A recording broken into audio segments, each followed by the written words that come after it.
Welcome to Hashtag Gen Z. I'm your host, Megan Grace.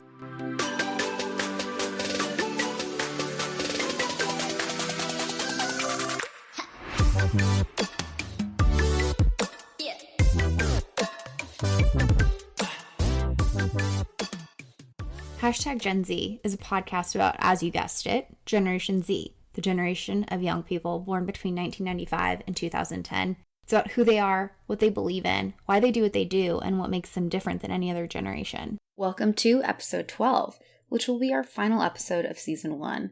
This has been an incredible journey, and I've loved all of it. Well, not necessarily all of it. Some late night editing may have gotten the best of me at times, but I can confidently say I've loved the strong majority of it. And as I'm wrapping up this season, I've been trying to reflect on what the last few months have been like as I've started my podcasting adventure. While I normally interview a member of Generation Z, I wanted this episode to be an opportunity to reflect on my time, so I looked to someone who played a part in helping me get started in podcasting to help guide my reflective process. Dustin Ramsdell is a higher ed geek, blogger, and podcaster who's been producing episodes for various shows for over 4 years. He worked on the Student Affairs Collective podcast, creating over 100 episodes with higher education professionals, and now hosts his own show, the Higher Ed Geek podcast, where he explores the intersections of our passions and strengths with various guests. Dustin also worked as a student affairs lead at Noodle Partners, where he enables universities to develop their digital education programs. He loves craft beer, good pizza, and sustainability. Dustin lives happily in Baltimore, Maryland with his wife Jen and their dog Chelsea. The Use Case podcast is where technology vendors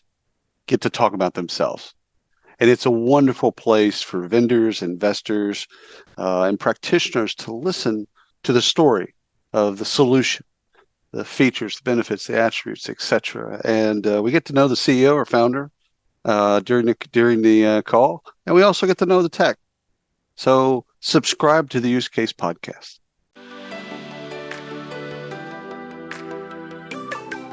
I'd like to welcome my guest, Dustin Ramsdell, and my friend in higher ed podcasting. Dustin is the host of the Higher Ed Geek podcast, where he explores passions, strengths, and other cool stuff with his guest. Honestly, I'm quite terrible at active reflection, so I needed to call in the big guns, and I couldn't think of a better guest to help me with this episode. So Dustin, thank you so much for hanging out with me today and for helping me with this episode. Yeah, you're welcome. I appreciate the opportunity here of getting around to different podcasts and talking with folks about cool stuff. So yeah, really appreciate the invite. Well, and you've been a part of my podcasting journey for a while. I think we talked way back in February of 2018, and I was like, I don't even know where to go. Like, I kind of get the whole process, but I'm like feeling very not confident in my abilities right now. And you really did give me the boost of confidence and the kick in the butt. So I thank you so much for that, because it's been such a fun journey and really become one of my favorite activities. So I can't thank you enough for that. Yeah, I guess it's a little behind the scenes stuff there. Yeah, and I'm happy to help. I've talked to a lot of folks about this. It's something that I just personally enjoy as a medium. I listen to a lot of podcasts, and I enjoy helping others kind of find their voice and figure out all the technical stuff and everything. So happy to help, and I'm glad it's been an enjoyable process for you so far. Yeah, absolutely. So kind of an interesting episode. Normally I would interview a member of Generation Z, but since I'm wrapping up season 1 of Hashtag Gen Z podcast, which is kind of interesting, I wanted to interview myself, but I didn't know how that was going to go down. So I'm actually going to turn it over to you, and you're going to interview me, which is kind of an interesting podcast that we're going to do today. But we're just going to do it. Yeah. I mean, you've been on quite a journey talking to different folks, and just kind of synthesizing it and bringing it together for yourself and for everybody else too. So this is something I appreciate, to say this kind of active reflection. So yeah, I mean, I know this is something that you requested, like that you asked of other people, and we'll kind of just start out here to kind of put your thoughts in sort of the context of all the other folks that you've talked to. So, and maybe it's changed or maybe it's stayed the same throughout all the conversations that you've had. But what is your favorite thing about Gen Z? Yeah, I mean, that is something I do ask every one of my guests, even my co-author, Dr. Corey C. Miller. And I think my favorite thing about Gen Z, and I've had quite a bit of time to think about it, and it's really hard to boil that down into what would my one favorite thing be. But I think it's their passion to change the world. And I say that because it's really like their world, whether that is their immediate neighborhood or their school, or really literally quite the world and taking care of the environment. They are just so fired up about making the world, even just their world, a better place. And I think they're informed on issues and they have more tools and technology at their disposal to do good things. And I just hope that they take that and run with it through, being youth and adolescents and young adults through their time as adults. And so I think that's my favorite thing. I think that their passion to change the world at such a young age is something I admire in them. And it's probably my favorite thing. And I'm very trusting of them if we give them the right opportunities to do wonderful things. Yeah. Well, yeah. And I guess it's just like, I'm sure, as just sort of the amateur here, I guess, if the data necessarily backs this up or whatever, but like, it just is sort of objectively true is like, they're younger people and they would just like to live in a world that like still exists and isn't like ravaged by climate or, just like that the sort of, figurative world is more just and better to live in and all those sort of things. So it's just that idea of like, like I feel that way, like, especially climate wise, I'm just like, yeah, I'm getting to the point where I don't really want to have some children someday, and I want them to be able to live in a world that's not like Mad Max, like, Absolutely. So it's just like that idea of like sensing the urgency there and kind of, making the world what you would want it to be, and like what you're optimistic for and hopeful, and just that you feel like change is possible. Just some people just are kind of cynical and just like, no, you just accept the things the way they are and all that. So yeah, I mean, that's a great thing. That's just kind of a, it's a very dynamic part of,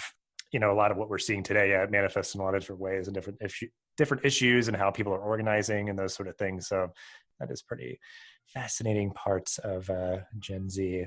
And so, you noted this is a new endeavor for you. I've gotten through an entire season, and I'm sure, I guess more so, of maybe the content of like Gen Z related or like podcasting related or just in general, like you're doing something new, you're taking a risk, you're putting yourself out there, finding your voice and all those sort of things. Like what are like some big takeaways for you, across all those sort of things, or if it's just one thing that's like really salient for you, but, what are big takeaways for you from this past season? I think a big takeaway for me, and I think it's both Gen Z and podcasting related, that when we give young people an opportunity to share their voice, I think that that's one of those things where podcasting can be such a good platform for that, to share what young people are doing today, to give them a platform to talk about issues they care about or things they're doing in their community. And so I think that from the beginning part of how I wanted to go about this, I wanted to see research come to life. And I really just started to look at people's lives and the way that podcasting can be such a powerful medium for storytelling and a powerful platform for giving people voice. Because I feel like I went into this thinking like I needed so much content, I needed to prepare ahead of time, but really I was just sitting back and listening.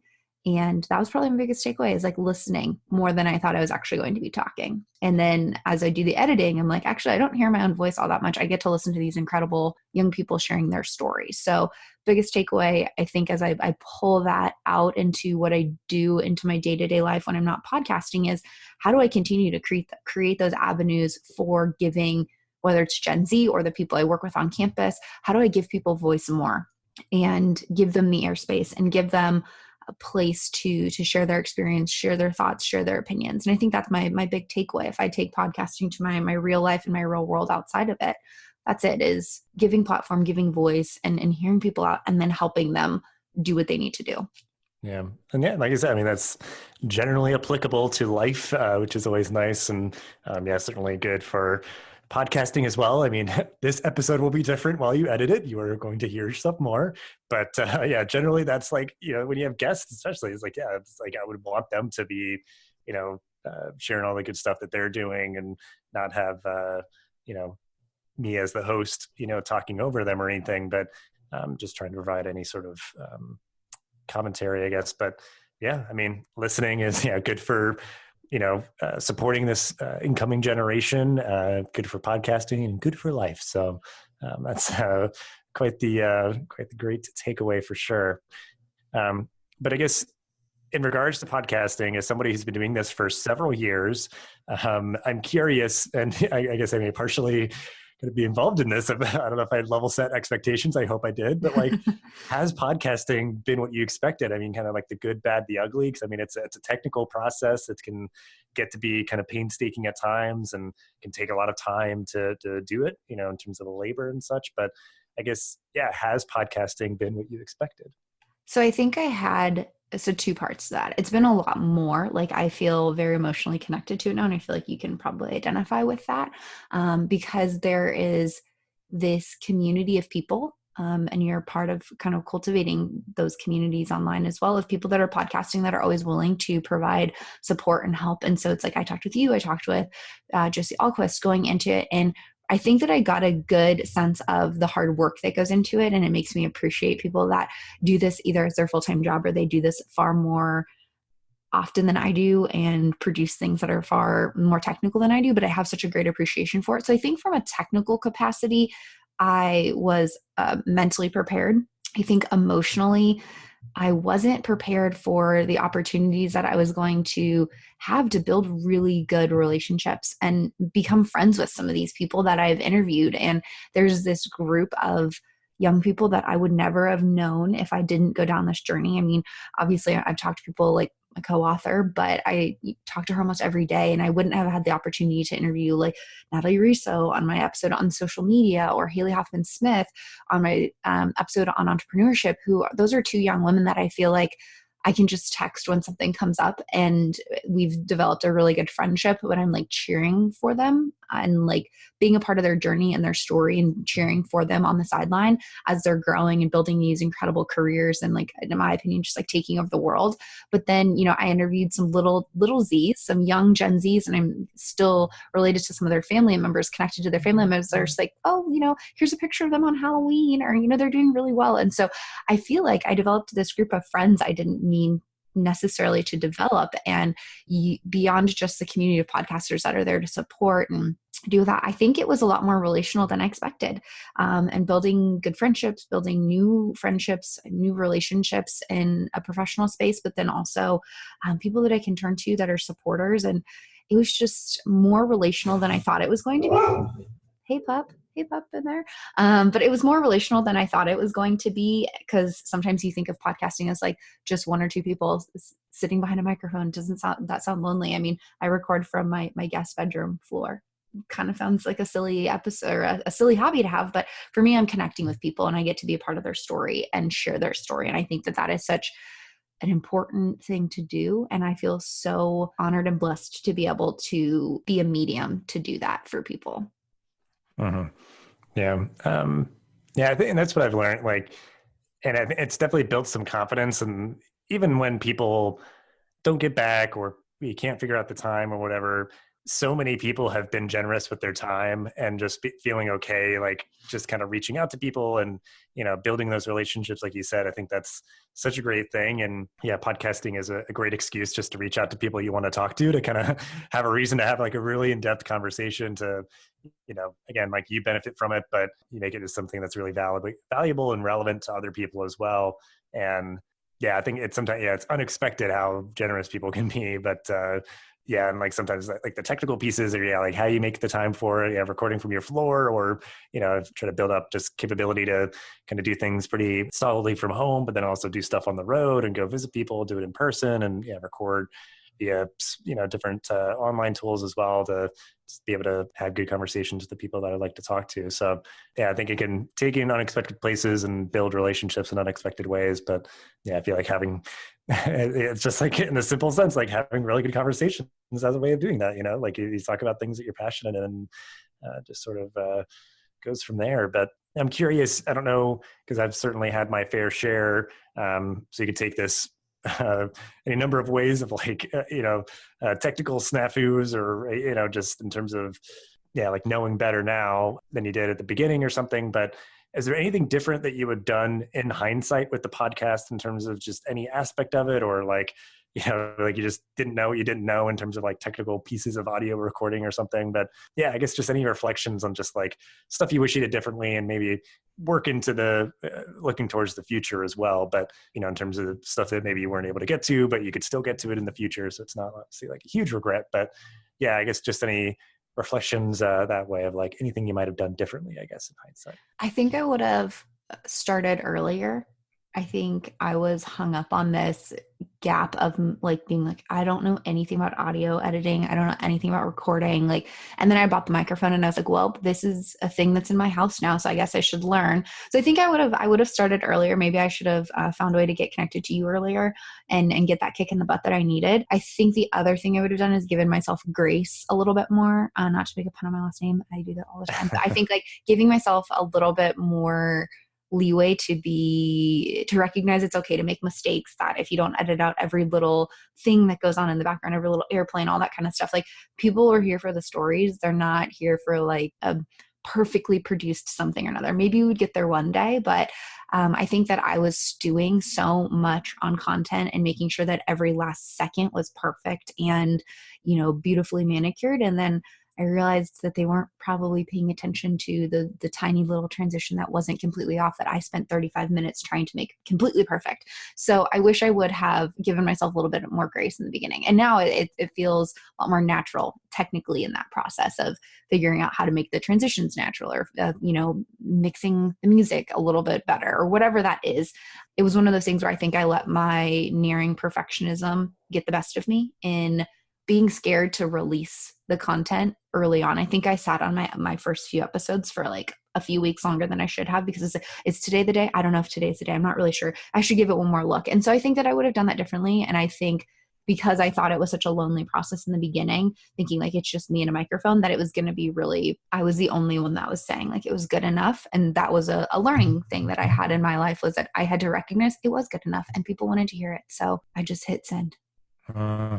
Yeah, that's real though. It's like just getting paralyzed by the desire for it to be perfect. I've certainly been there. I mean, with the podcast, but like just other like aspects of my life, that's just a thing that humans go through sometimes. Like, and it's better for it to happen than for it to need to be perfect. And that's great that you were able to kind of push through that and just get it out into the world and get moving, because then the momentum starts and you just get better because you're just continually doing it, and just that process continues to hone your skills. And I'm glad, like any help that I was able to give to start getting that started. But I mean, that's like to your credit of being able to, do some soul searching and push through the, that sort of paralysis that you had there. But I mean, it's tough because, I mean, there's never going to be, I think a perfect episode, just especially when you're not like, have two people in a sound studio and everything's controlled and there's somebody monitoring the audio and all that stuff. It's like, like the content, the message matters. And I listen to a lot of like prestigious, or like associated with like pretty influential organizations. And it's like, it's not a little like rough at the edges sometimes, but it's like, it's a matter of the message. If the content is good, more often than not, kind of boils to the top and, people find it and they get the takeaways of what you're putting forth. So it did make me feel better. I had some like very close friends that, might not necessarily be researchers or really playing in the higher education space, or like they'll support me through anything. And they're like, you did a really good job. And I was like, are you soccer momming me right now and telling me that I did a good job, even though I didn't do a good job? They're like, no, we didn't know you had any of these skills. So that did make me feel better that like my everyday, listeners were affirming that and making me feel a little bit better about it. It's not easy when we have like these incredibly professionally produced podcasts. Like I think my first podcast was Serial, and then I followed up with like Up and Vanished. And so these are like two podcasts that are like NPR and a guy that did documentary film. So I also had to like have that moment where I'm like, Megan, you're not a documentary filmmaker. So like swallow that pill and learn a new skill is kind of what I did. And I'm so glad I did. And now I feel so much more empowered. I feel like now I'm addicted to podcasts, which is a problem. Like I'm like, oh, that could be a really fun podcast. No one's doing that. Maybe I should do that. So, and now I might be a podcast addict. True life. That might be me. So. Yeah. That's like, it does start a little bit of a bug that way. Cause I look and I appreciate that more and more folks are jumping in like you did, where, just kind of scrappy young upstart shows that are, just a handful episodes in, and they're putting themselves out there and covering different topics in higher ed. And I want to, try to help foster that as much as I can and help people out when they reach out and stuff like that. But I mean, it's just a matter of, cause I think it's the balance for me for sure that like with my own show and efforts and stuff like that, like the external validation being helpful. I don't know if you have any thoughts on this as well, like reflecting, but like the external validation being really helpful to affirm, but not requiring it. So that's been like a personal journey that I'm still figuring out, is like being internally motivated to do a show my way and not needing, all the numbers in the world or, all the affirmations or, people praising me or whatever. It's like doing my show my way and feeling okay with that myself, kind of thing. So I don't know if that was like part of what worked into, any initial roadblocks or anything like that. But I guess just, like reflections, I think like, people will maybe even start, but of course nothing's going to be a smash hit out of the gate. So like they're obviously just determining all of their measures of success from external sources. So I don't know, maybe like what that journey has been like for you in terms of just like validating and like balancing, the affirmations of others external with your own kind of motivation to keep doing this thing that can, take a lot of time and be frustrating at times in terms of like the minutiae of editing or whatnot. But I guess what was that process been like for you? Yeah, so it was great to have like people be like, oh, I really liked that episode, or in the beginning it was good to get that. And I think that as much as I'm like an analytics junkie, like I love to measure everything, that I had to stay away from looking at like who was streaming, how many daily downloads, like that kind of stuff. Because I knew that would be one of those things where I was like, I'm going to just get so wrapped up in it. Like I had to tell myself from the very beginning that it didn't matter. And so I had to really pivot the way that I was thinking about affirming that this podcast meant something to people. And sometimes it was actually just hearing back from my guests or seeing them sharing the content on their own social media and saying they were excited and having them, share with their friends. And that was, to me, sometimes more important, that they had a good time, they were sharing their story, and that they were excited about it, and that I was giving them a place to do that. I think that again, if I go back to anything of why I do what I do in this space of working to understand Generation Z, it is to be an advocate for this generation. And this has been a medium for me to do that. And I have said that a few times, but I think that was my form of validation. It wasn't looking at, wow, I'm like getting 1,000 downloads a day. I'm not, and that's fine. It's really the sharing of the people that want to hear it, or when I've got someone that is at a conference that I'm speaking at, or I've met somewhere and they're like, oh yeah, I've been listening to your podcast. And I'm like, thank you. I always joke, I'm like, I'm sorry that you've done extra credit and listened to this voice more than you had to today. But it's always cool to have someone say like, oh, I've been listening to your podcast, or I was listening to your podcast in preparation to come to this session, or whatever that was, is a far greater form of validation for me than seeing how many people downloaded it on the first day. And I was also really, because I try to be as intentionally authentic on my social media. I try not to spam and be like, don't forget to download this. It's like, I put it up on my Instagram story, I put it up on Twitter, and then those who want to find it, find it. Those who have subscribed. I don't try to overwhelm it. So I think that validation was something that I had to seek out elsewhere, that it wasn't numbers, it wasn't social media flow of whatever that looked like. It was the people that would share it or send me the text that they enjoyed it, or came up to me in person when I saw them and they're like, this has been really cool. So that's how I've had to reframe it, because I'm an analytics person. I'm a data person. I want to know that the reach is out there, and I had to reframe that in my mind.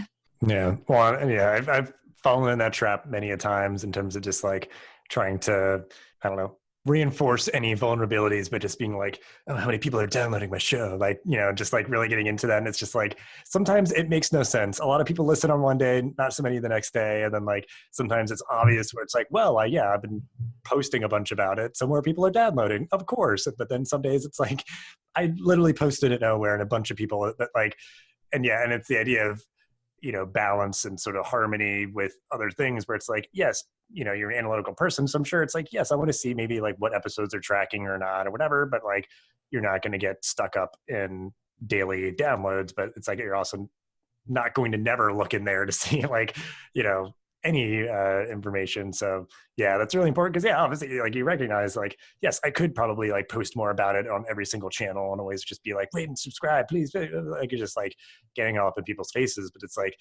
to a certain extent, it's like, yeah, people will find it. Word of mouth is far more effective and, those sort of things. So you can continue to shout into the void if you want, but it's like, it's only going to help like so much, and maybe just people downloading randomly, but they don't actually like listen to more than an episode or two. But yeah, but I think that's really good. And I guess, so you've learned a lot of different things through this first season. And I don't know, like what your plans are for the future, and, it could just be general for yourself and the work that you're doing in this realm, but or, more specific to the podcast, if you want to do a little exclusive teaser here. But yeah, I mean, like, what are you excited about for the future? Yeah, I definitely want to keep podcasting. This is not just a one season wonder. We're not in a serial style anthology. We've so much more BBC show or something. Yeah, like how bad would that be? I get everyone riled up and then be like, just kidding. No, we'll be back. We'll being me and Waffles, my cat in the background most of the time.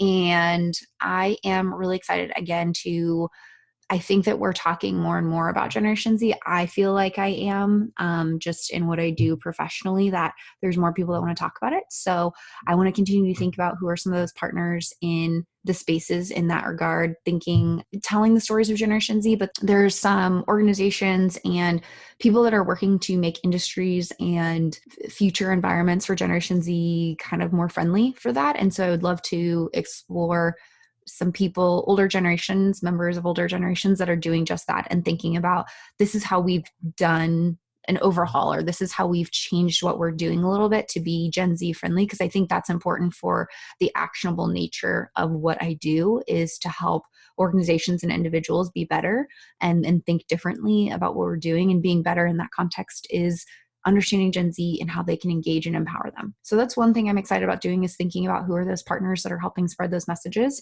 Then obviously I'm always just on the hunt for really awesome, badass Gen Z members that are doing really cool stuff, or even that are just living their everyday life and want to come on and share what it's like to be a young person today. So I love being able to interview people that are, I use Natalie as a great example, just because she is just an absolute rock star in the social media space and has really created this incredible career for herself. But not everybody that I talk to is a 3-time LinkedIn top voice, and that's okay. They still have something really awesome to share. And I think even she would be an advocate of me saying that, as there's some really awesome people out there that are doing great stuff. And I want to be able to give them a platform for that too. So things I'm excited about, keep doing what we're doing. It's one of those things that when you work in generational research, it's a kind of like trying to hit a moving target. Sometimes if you don't know what report's going to come out the next day, we don't know what is going to happen, what Gen Z is going to rally around, what they're going to get excited about. So I do get the privilege and the honor of trying to stay what's cool with the kids. And something might come up where I'm like, okay, I need to do an episode on this and I need to do it quickly because it's timely. So I'm going to take a little bit of a break through the end of the year and hopefully come back, maybe February of next year with some new content. If we're being completely honest with one another, I would love to build out the team a little bit more. When I say the team, think about how I might be able to bring some Gen Z in on the production side of things. So if you know of anybody cool, anybody that wants to be an intern, think about production, that'd be helpful, because I think that there's something valuable in having a member of Generation Z also seeking out their peers that are doing cool stuff. Because sometimes I'll find people that I know through my professional network, or a friend of a friend, or, someone's kid or someone's student. But I think that there's something that I've always wanted this to be a way that we can learn about Gen Z from Gen Z. And so what better way than to bring someone in on the production side? So those are some goals. I haven't really ironed out anything officially. I'm going to take a little bit of a brain break for a few weeks, though. I'm excited about a break. Yeah. Well, I think that's where often good ideas can come from, is like, almost just like go relax, especially like over the holidays, like go be bored for a while, because then you'll probably have an epiphany versus like, forcing your mind to try and, come up with something.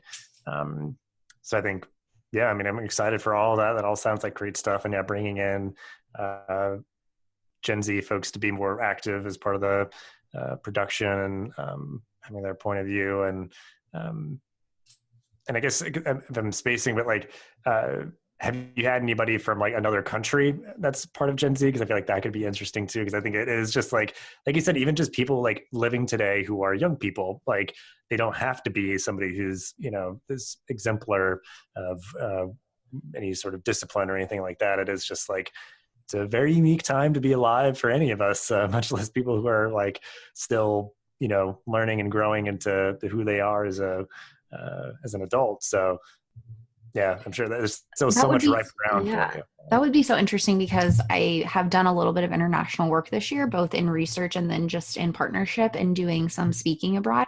And it would be really interesting to, because right now I'm just a consumer of that research, or I'm helping produce that research, but to connect with young people and Gen Z that are in different countries. I mean, that's just something that I'm incredibly fascinated by because generational research in the most sense is pretty US centric. It's a very American, not that other countries aren't doing it, but it's not to the scale that America gets with this like almost like crazed fanatic mindset about understanding generations. And it could also just be where I'm placed in the world that I think everything's US centric, but as we've worked with some other people, it is something that it's on the horizon in other places, and understanding this of what is the global nature of a generation, what is country specific, what is contextual to the region or the area of the world that young people have grown up in. So would definitely be interested in that. Thank you for the idea. Yeah, it's all good stuff. And I think, just being well positioned to plan out more great stuff for 2019. It's all very exciting, but I mean, it's been great talking to you. I don't know if you have any final thoughts to wrap up the episode with, but yeah, I mean, this is all just really interesting to me as somebody who, again, was a little bit behind the scenes as you started this journey, and just hearing you after the first season. It's sounds like you've had a great experience with podcasting, which warms my heart, and I'm excited to hear that you are continuing with it. But I guess any final thoughts to wrap up the episode on? I think that my final thoughts would be thank you again for being here and helping me with all of this. It is, as I said, one of my new favorite hobbies, and I'm excited to be able to be a part of kind of this awesome podcasting community. And it's such a trendy thing to do. So people are like, oh my goodness, you have a podcast? And I'm like, yes, I'm so cool. But in reality, I'm like, I sit in my guest room on the floor, talk by myself to other people online.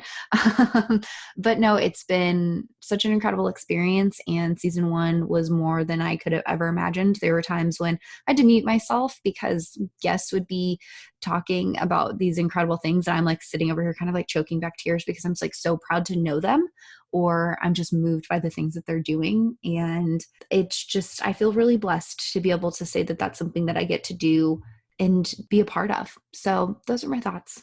That's my reflection. Wonderful thoughts they are. Thank you. And thank you for all that you shared and your time to talk, and all the work that you're doing here and elsewhere, and just appreciate the opportunity for sure. So good. Have a good holiday, and look forward to seeing you back for season 2. I know. Thank you so much. And again, thank you for support you give me and for all of the higher ed podcasters. We couldn't do it without you. Hey, I'm Katie Van Horn. And I'm Jackie Clayton. We're your hosts of the Inclusive AF podcast, where we take on DEI, leadership, and HR without all the corporate fluff. That's right. We've got decades of experience, a lot of opinions, and zero tolerance for performative anything. Every week, we dig into what it really takes to build inclusive workplaces with honesty, strategy, and a few side eyes. We'll talk about the tough stuff, power dynamics, privilege, what's broken in the system, and how we can all do better. And don't worry, it's not all heavy. We bring receipts, laughs, and real talk from people actually doing the work. Think of it as your weekly dose of truth, tips, and a little tea to help you lead with intention and show up for your people. So if you're ready to push past the buzzwords and get into the actual work of inclusion, you're in the right place. So subscribe to the Inclusive AF podcast. New episodes drop every week. Catch us on Spotify, Apple, or wherever you get your podcasts. We'll be here breaking it down one inclusive convo at a time. I want to extend another thank you to my friend in podcasting, Dustin Ramsdell, for giving me the kick in the butt to start podcasting and for helping me with this episode. What started as an idea to stay consistent with emerging Generation Z research has turned into one of my favorite ways to interact with these incredible members of Gen Z. I've learned so much from my guests, and I feel honored to be a part of their journey and help tell their stories. Thank you to Natalie for sharing her experiences with social media and being a voice for the importance of authenticity and true connections. Thank you to Jack for speaking confidently about taking your own path and doing what makes the most sense for your passions and your interests. Thank you to Aisha for sharing her story about making big decisions and finding your way through those decisions, looking to people in our lives for clarity and support. Thank you to Haley for shining a light on others and supporting big ideas and innovative thoughts and sharing her experiences with entrepreneurship. Thank you to my friends at the Gen Z think tank, Kathleen and Lydia, for being a model on how to work collaboratively and effectively across generations. Thank you to my panel of Big Zs and Little Zs for sharing their experiences and insights to help understand the similarities and differences and perspectives of some of the oldest and youngest of this generation. And of course, thank you to my co-author and research partner, Dr. Corey C. Miller, for being a regular guest on this podcast. We've learned so much about this awesome generation, but I feel like the fun is just starting. And the most important thank you yet, thank you for tuning into this episode and for tuning into this season. I started this podcast as a way to learn and share stories, and I'm so glad people want to hear those stories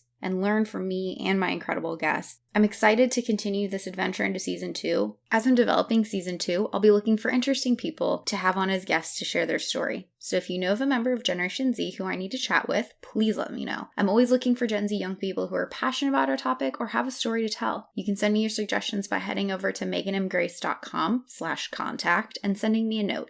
If you enjoyed season 1, you don't want to miss season 2, so make sure you rate, review, and subscribe to Gen Z on your preferred podcast listening platform. Season 1 of Gen Z has been an absolute blast, so thank you for hanging out. Let's continue this conversation in season 2. We'll chat soon.